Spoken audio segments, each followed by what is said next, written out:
Hello everyone, आप सब कैसे हो? आज मुझे पता सोच होंगे तो आज की इस वीडियो में डीएलएड थर्ड सेमेस्टर संस्कृत के संधि टॉपिक से हम चर्चा करेंगे आज। अभी तक आप मेरे चैनल पर नए हैं तो मेरे चैनल को लाइक सब्सक्राइब शेयर कीजिए। चलिए आज देखते हैं संधि। अर्थात दो निकटवर्ती वर्गों के परस्पर मेल से जो विकार यानी परिवर्तन होता है उसे ही संधि कहते हैं। संधि का शाब्दिक अर्थ होता है मेल या योग।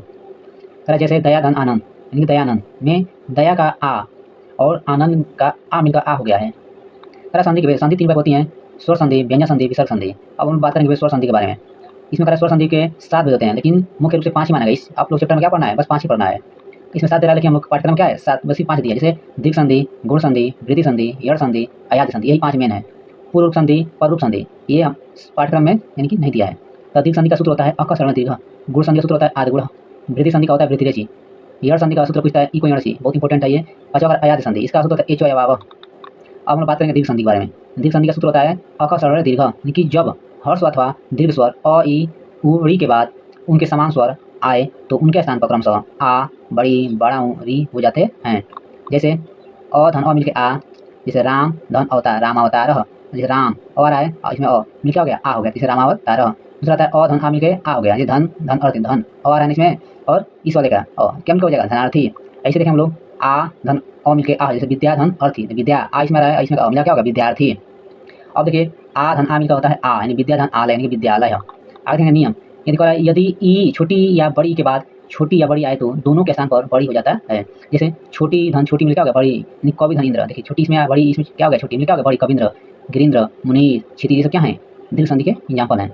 ऐसे ही अगर यदि तीसरा नियम करा, यदि छोटाऊ या बड़ाऊ के बाद बड़ाऊ या बड़ाऊ आए तो दोनों के स्थान पर बड़ाऊ हो जाता है। जैसे छोटाऊ का छोटाऊ मिल क्या हो गया? बड़ाऊ। जैसे भानुदय, भानुदय, विष्णुदय, मधुर्मी, लघुर्मी, भूष्मा, ये सब क्या है? दीर्घ संधि के सूत्र हैं। अब आता है गुण संधि। इसका सूत्र होता है आदि गुण। पर यदि अ या आ के बाद ई, उ, री, ली में से कोई भी स्वर आए तो दोनों स्वर के स्थान पर क्रमशः ए, ओ और अल हो जाते हैं, उसे गुण संधि कहते हैं।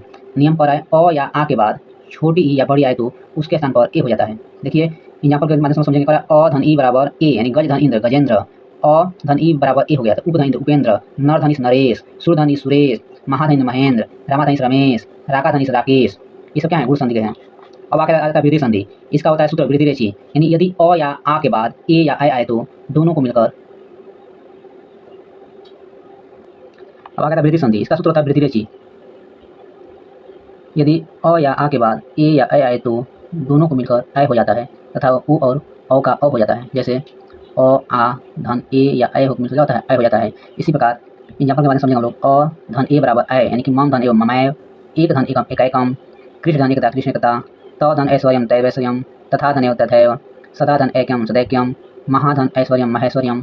इसी प्रकार यदि दूसरा नियम, यदि अ या आ के बाद ओ या अ स्वर आए तो दोनों के स्थान पर अ हो जाता है। जैसे अ धन ओ बराबर अ, यानी कि जल धन ओ जलौद, वन धन औषधम वनौषधम, महाधन औषधम महौषधम, परम धन औषधम परमौषधम। चौथा था यण संधि। इसका सूत्र होता है इको यणसी। ये बहुत इंपॉर्टेंट है दोस्तों, ध्यान रखिएगा, हर बार एक नंबर इसमें से पूछता रहता है। करण संधि यानी कि इको यणसी का सूत्र है यदि हर्ष अथवा दीर्घ ई उ री ली के बाद कोई असमान स्वर आता है तो ई का य, उ का व, री का र और ली का ली हो जाता है। जैसे ई या बड़ी के बाद कोई असमान स्वर आए तो ई का बड़ी का य हो जाता है। जैसे ई धन अ बराबर य, यदि धन अपि यद्यपि, दधि धन अत दध्यत्र, प्रतिधन अच प्रत्यक्ष, इति धन इत्यादि। ऐसे ही बहुत सारे उदाहरण हैं। अभिधन अभ्युदय, सुदिन उपास्य सुदिवस्य, प्रतिदिन एकम प्रत्येकम। दूसरा पर आए उ अथवा बाणाओं के बाद असमान स्वर आए तो उ का बाणाओं का हुआ हो जाता है। जैसे मधुधन अरि मध्वरी, सुधन आगतम स्वागतम, मधुधन आगमनम मध्वागमनम। ऐसे ही आता है पांचवा अयाद संधि यानी एचो आवाह। इसका सूत्र यदि ए ऐ ओ औ के बाद कोई भी स्वर आए तो ए का ऐ का आय, ओ का औ और औ का आ हो जाता है। जैसे ए धन अ मिलकर अय, ने धन अनम नयनम, से धन अनम शयनम, चे धन अनम चैनम।